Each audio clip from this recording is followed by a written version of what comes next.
Auburn at Florida. Ooh. 3 p.m. Central Time tip on ESPN in Gainesville.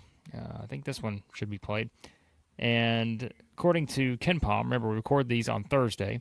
We don't know the spread over at FanDuel yet, but KenPom has Florida by 10 in this one. The Gators playing as well as anyone right now.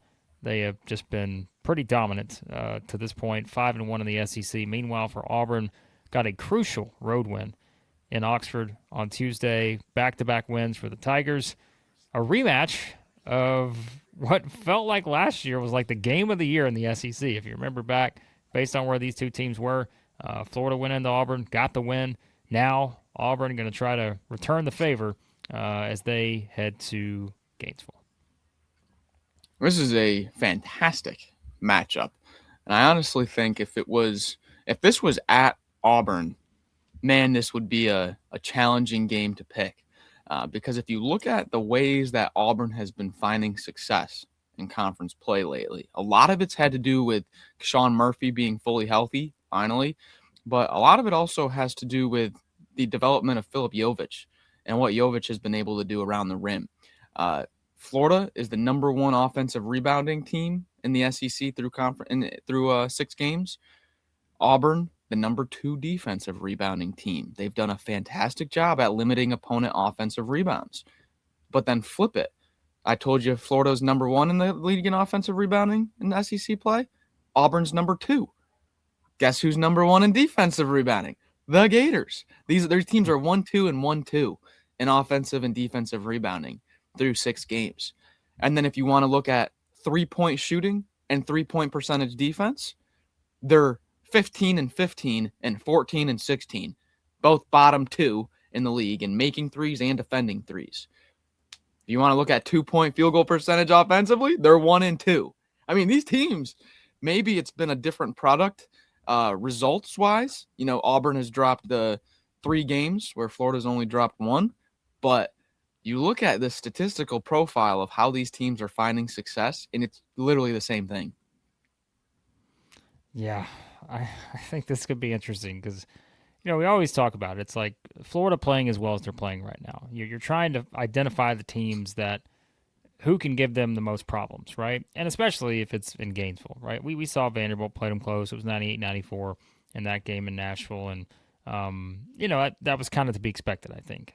But like with this one, because Auburn now has won games in different ways a little bit, I think that's going to be kind of fascinating to see if they can go in and do enough offensively, right? And at the same time, you've got to be able to play better, you know, defensively too against a team like Florida. You got to raise your defense up a notch to do that. But yeah, I mean, you mentioned like specifically the rebounding numbers and just what these two teams are good at.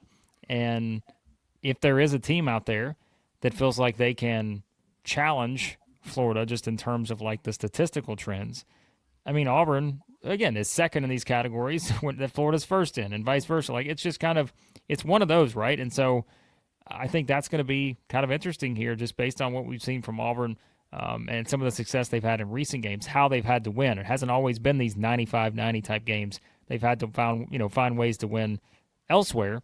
And like you mentioned, I think it's just kind of one of those where can Auburn get to the free throw line in this game? Can they get the offensive rebounds they're used to getting when Florida's so good at kind of limiting that? I don't think this is really going to be a game that's determined from 3 by any means. Although, Max, that may wind up being the thing.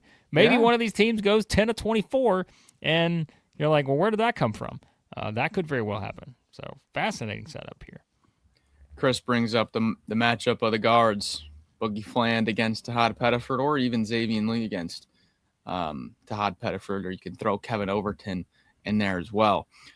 You're going to need the most focused effort from Auburn you've had all season to win this game. How many times has Stephen Pearl come out in the post game and said, or in like the midweek press conference, you know, like a few days after the game, maybe previewing the next game, and Pearl's like, well, we went back and looked at his defensive mistakes, and he made 70,000 defensive mistakes in one game, and we have to be better on that. You can't have those.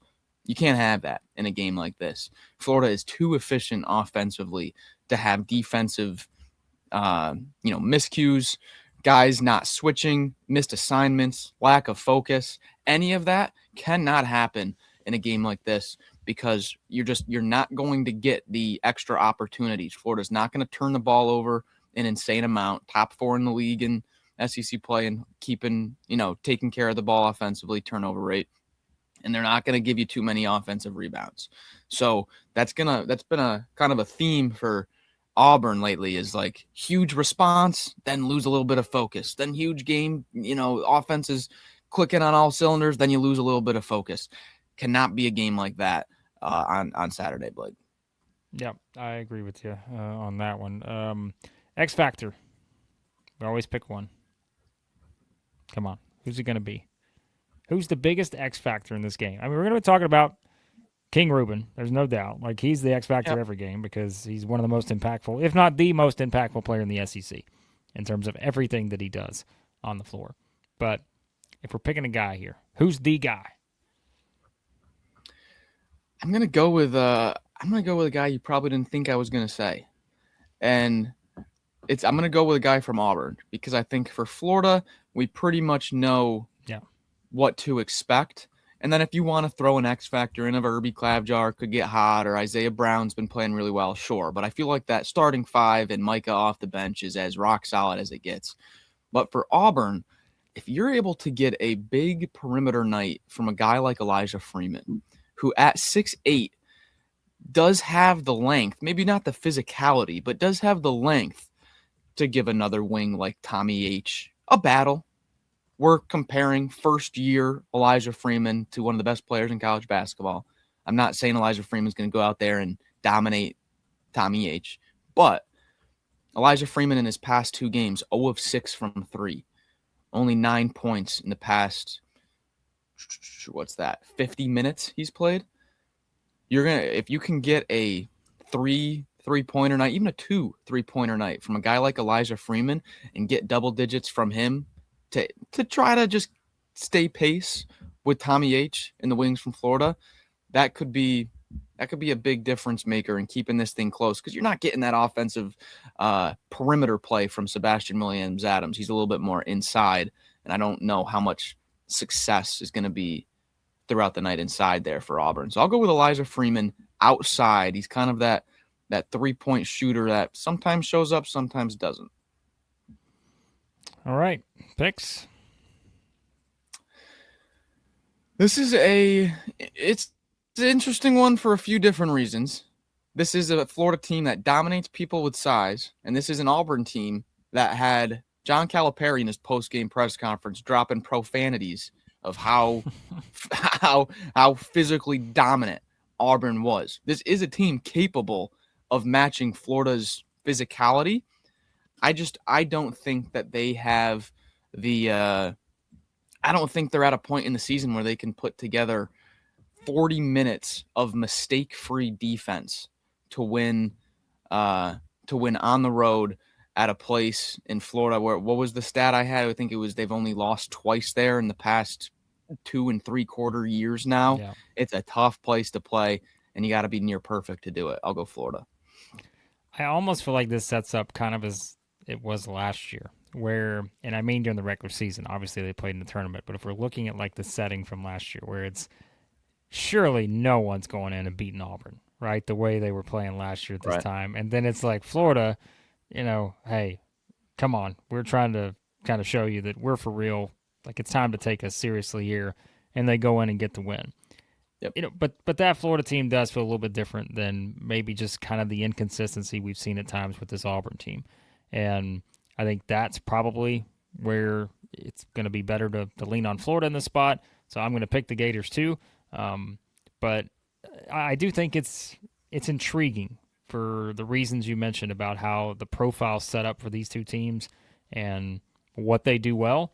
I think Auburn does feel like it's a matchup-based game. Like, if they can actually just put together good defensive possessions, they do feel like the profile of a team that can make this very interesting. But it's also, to me, this isn't a knock on Auburn in picking Florida. This is simply looking at how good Florida's been. And I just think the Gators have been at another level than pretty much every other team right now over the past 3 weeks. So they're the home team, picking Auburn. What we didn't know or excuse me, picking Florida. Sorry. What we didn't know is it's Big Gator EJ's birthday, so that's going to swing the FanDuel line at least a couple points in Florida's favor. At least a few points. So, at least on that. Scores coming in here. Sam's got Sam's got Florida 81, Auburn 73. Chris is going full on blowout here, 95-68. I'd be surprised if that is the score. But hey, you never know. Florida could turn it on here. Micah's going to go 95-76 for the Gators. So there you go. Oh, Big Gator EJ. Florida by 40. 40. Oh, my. Well, of course, you guys can leave your scores in the comments, or you can become MVP or legend here at Southeastern 16. That lets you get in on the action while we're doing our predictions like this one, as you've seen the other guys do, dropping their scores in the chat, sitting in on these predictions. But, yeah, we're both going Florida. Seems like the chat's going Florida. But Florida fans, Auburn fans, let us know what you think in the comments on this one, big one, on Saturday in Gainesville, Florida, and Auburn. Remember, support our friends at AndCollar, ANDCollar.com. Get 16% off over there, SEC16, performance menswear brand, polos, button-ups, quarter zips, pants, you name it. They got the suits. They got all kinds of stuff over there. Stretchy, affordable, make you look good. They invented the Workleisure, stain-resistant, comfort, wrinkle-resistant, machine-washable, lightweight, and what a price you're getting with 16% off over there, SEC16, over at ANDCollar.com. And support our friends at ROKFORM, ROKFORM.com, the world's strongest magnetic phone case, extreme protection, super strong magnets, rock lock, secure mounting, SEC25 for 25% off over at ROKFORM. All right, leave your score predictions in the comments for all these games. As we said, if you're looking for the other two games, Alabama, Tennessee, Florida, Auburn, you can find those in other videos on the channel. And, yeah, we will be reacting to all the chaos, I'm sure, in SEC basketball on Saturday. Hit that subscribe button, hit the like button. Appreciate our MVPs and legends sitting in here and sharing their predictions on these games. Yeah. And thanks as always for watching. We'll talk to you soon here at Southeastern 16, presented by FanDuel.